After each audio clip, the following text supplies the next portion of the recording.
안녕하세요. 오닉스 지식산업센터를 신축한 성공을 이끄는 남자 정성호입니다. 제가 꼭 드리고 싶은 말은 구독을 꼭 눌러주시고요. 좋아요 눌러주세요. 저의 힘이 됩니다.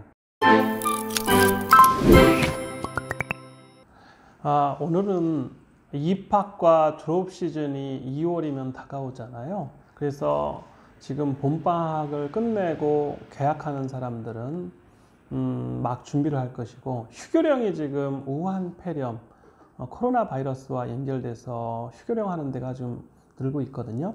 이게 언제까지 될지는 모르지만 어쨌거나 2월이 다가왔고 졸업과 입학 시즌이 이제 겹칠 거예요.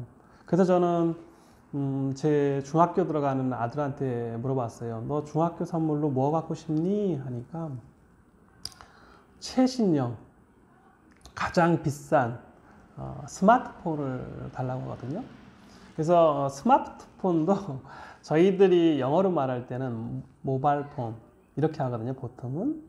그런데 뭐 스마트폰이라고 하는데 우리는 핸드폰이라고 그래요. 그래서 처음에 미국이나 이런 데 있을 때 핸드폰이라고 말하면 사람들이 못 알아듣거든요. 그래서 저 모바일폰 사달라고 해서, 그래, 네가 원하는 걸 한번 골라봐라. 그러면 아빠가 사주마 라고 했거든요. 그래서 너는 뭐 할 거냐 했어요.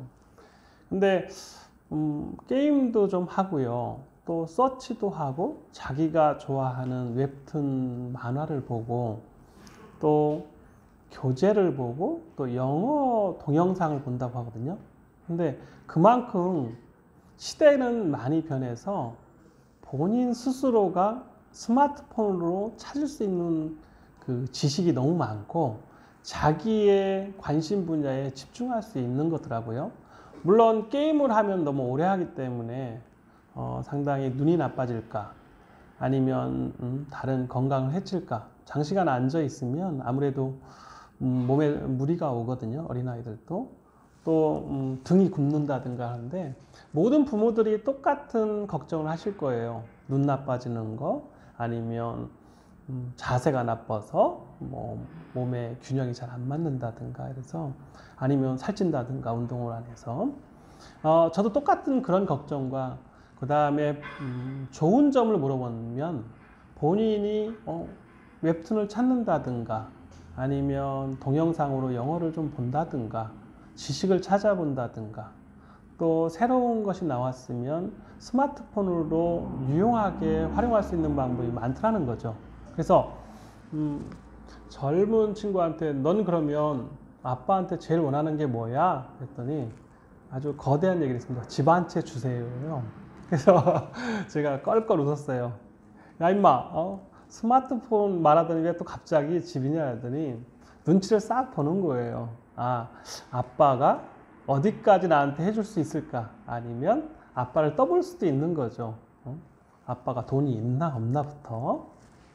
그래서 저는 상속과 관련되거나 증여와 관련돼서 지난주에 한번 말씀드렸는데요. 신격호 회장이 1조 이상의 재산을 남기고 사망하셨고, 거기에 50%는 국세청이 가져가고, 그 다음에 나머지 부인과 자녀한테 들어가는 돈이 또 반이라고 합니다.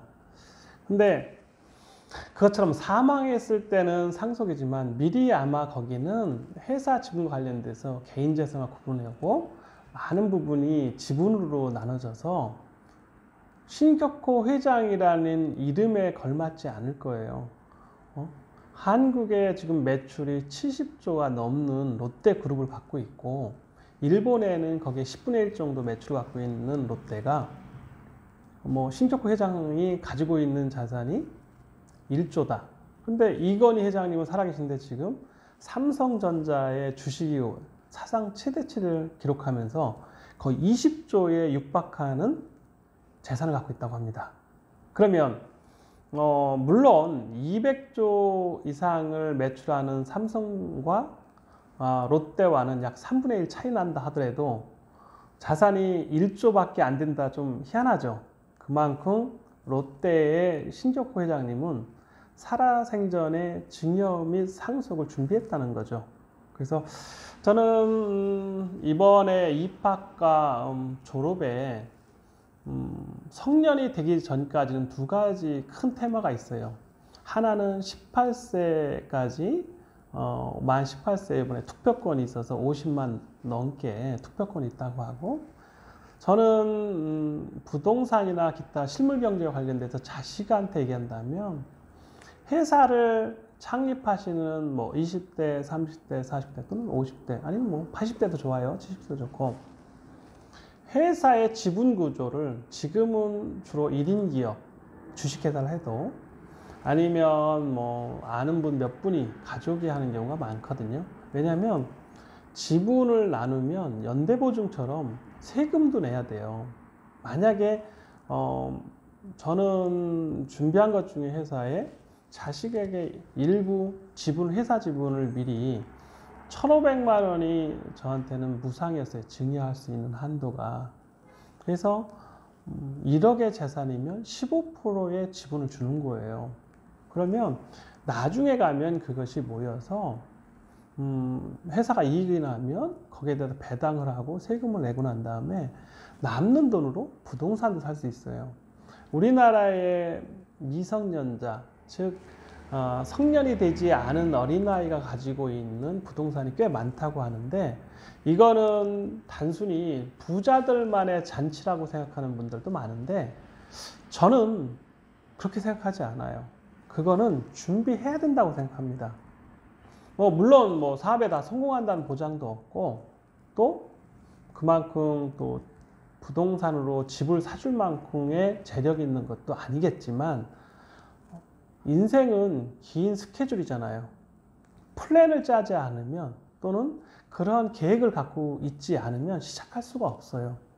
저는 자식이 있다면 가급적이면 1,500만 원은 증여가 무상이다 보니 1억의 주식회사를 설립한다고 하면, 물론 자식한테 뭐 5% 갔던 10% 갔던 1,000만 원이든 1,500만 원, 아니면 뭐 둘을 갖고 있으면 3,000만 원 한도에서 지분을 주는 것도 나쁘지 않다고 봐요. 그러니까 생각해 볼 문제라는 거죠. 또 잘 되면 지금처럼 이익이 한 1억이 나왔어. 배당받고 이것저것 다 뗐더니 한 6천만 원 나왔어요. 그럼 6천만 원 갖고 예를 들어서 지식산업센터, 오닉스 지식산업센터 18.5평이 보통 한 2,500, 3천만 원 정도에서 살 수 있거든요. 물론 부가세를 환급 받아야 되니까 그 돈은 제외한다면요. 그러면 3천만 원의 돈을 갖고 부동산을 투자하는 케이스가 얼마든지 있을 수 있습니다. 물론 지식산업센터는 사업자 등록증을 내야 되기 때문에 어렵겠지만, 달리 법인의 그 목적에, 정관상 목적사항에 부동산 사업이 있다면 얼마든지 가능한 일이거든요. 그래서 저는 단순히 실물 경제에 사업하는 것도 정말 중요합니다. 그건 정말 잘해야 돼요. 오늘 아침에 옆 건물의 안암전자의 직원분이시죠. 그분이 오셔서 유튜브 잘 보고 있습니다 그러세요. 그러면서 저한테, 제가 집 살 때는 꼭 사장님한테 미리 사기 전에 상담을 한번 오겠습니다, 그런 말씀 하거든요. 저는 유튜브에 정성호 TV를 하면서 이제 질문이나 아니면 희망사항이나 기타 사항들을 주변에서 많이 캐치한다는 거죠. 제가 유튜브를 한다는 거는 어쩌면 세상의 정보를 같이 공유한다는 의미가 강하거든요. 그래서 졸업과 입학 시즌에 나는 자녀한테 뭘 해줄까 그 생각을 할 때 저는 스마트폰으로 결정을 했고요. 스마트폰에 순기능과 역기능 두 가지가 다 있습니다. 그거는 순기능을 좀 더 부각한다면 얼마든지 자식한테 투자할 수 있다고 보거든요. 그리고 역기능을 너무 강조한다면 왜 저걸 사줘야지 할 수도 있어요. 그거는 부모님들이 자식의 성향을 보면서 판단할 일이지만, 두 번째로 그 자식에 대해서 생각할 건 무엇이냐면, 우리 아들이 농담하듯이 집 한 채 사주세요 하는 것처럼 지금은 어린아이들도 부동산에 대한 관심이 상당히 많아요. 그래서 경영학과를 나오거나 경영학 박사를 해도 돈 버는 방법을 배운 적이 없다고 하는 것이 일반적인 얘기예요. 특히 한국의 그 경영대학에서 배우는 커리큘럼 중에 실질적으로 돈을 버는 그런 커리큘럼이 거의 없는 것 같아요. 저는 아들과의 대화 중에 1번은 협상 능력이에요. 네가 원하면 나한테 무엇을 줄 수 있니? 서로 대칭해서 밸런스를 맞춰달라고 하거든요. 그게 제가 늘 대화하는 첫 번째 방법이고요. 두 번째는 선택의 문제예요. 네가 무엇을 원하면 하나를 이뤄야 된다. 그리고 세 번째는 너는 무엇을 하고 싶니? 너는 앞으로 성인 될 때까지 네가 세상의 모든 걸 다 봐. 네가 잘할 수 있는 거 하나만 잘 선택해봐. 그래야 잘하고 좋아하는 일 해야 돈도 따라온단다. 돈이 첫 번째가 돼서는 아니 된다고 말씀드린 것처럼 저는 입학과 졸업의 선물 중에 부모가 줄 수 있는 거는 실물로는 스마트폰도 될 수 있고요. 또 회사의 일부 지분을 증여식으로 줄 수도 있고요. 세 번째는 대화겠죠. 어쩌면 이게 제일 첫 번째일 거예요. 자식과 대화하면서 대화를 이끌어가라는 거죠. 그리고 자식도 언젠가는 떠나야 하잖아요. 그 떠나는 자식이 사회에 나가서 동물의 세계와 똑같이 떠나가서 이 세상의 바다에서 정말 자기가 원하고 희망하고 좋아하는 일을 해서 그것을 통해서 자아를 실현하고 자아를 실현하면서 돈도 좀 가지고 있고 자기가 원하는 행복한 삶을 살아주기를 바라는 것이 모든 부모들의 마음일 겁니다. 그래서 저는 오늘 입학과 졸업식과 겹쳐서 세 가지를 말하고 싶어요. 첫째는 대화를 많이 하자. 두 번째는 원하는 선물을 하나쯤은 사주자. 세 번째는 부동산도 일부 지분으로 줄 수 있다면 생각을 해보자. 이렇게 말씀드리겠습니다. 감사합니다.